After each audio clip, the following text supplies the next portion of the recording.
Le bruit des engins de la direction des services techniques de la mairie de Port-Gentil a provoqué la panique ici au quartier Fort de l'Eau dans le premier arrondissement.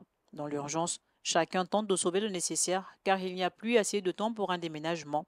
Le président du collectif des habitants du quartier dit être surpris par cette opération de déguerpissement. Nous avons mené toutes les démarches possibles qu'il fallait. Donc déjà contacter toutes les autorités de la province. Et maintenant, nous sommes très surpris qu'on vienne casser ce matin. Parce que déjà, il y avait des discussions qui avaient été entamées. Nous voulons dire que la terre appartient à l'État, mais les Gabonais aussi ont le droit de s'installer là où ils peuvent et sans rien gêner. Nous ne sommes pas contre du projet d'intérêt d'utilité communautaire. Mais ce dont nous déplorons, c'est la manière dont les choses se passent. Les autorités municipales contredisent cette affirmation et assurent avoir pris les mesures nécessaires préalables avant de passer à l'acte. Dans la zone de Fort de l'Eau, où l'opération a commencé dès 7 heures, sur instruction des autorités locales, nous avons là-bas aussi, en dépit des avertissements qui ont été donnés, voilà près d'un an. Il y a une semaine, nous y avons été. 3 jours encore, nous y avons été. Et hier, en accompagnant nos chefs de quartier avec qui nous avons tenu réunion hier, rien n'a bougé. Ils sont tranquillement installés. En tout cas, nous avons pensé qu'il s'agit là d'un défi lancé à l'autorité.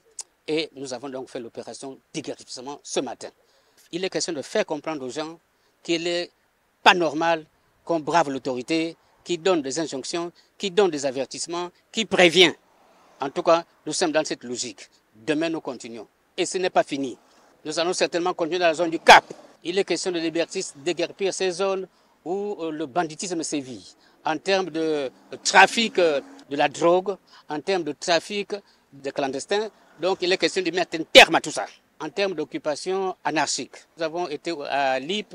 Lip, c'est des bicoques, la saleté partout. Non, ça ne peut pas continuer.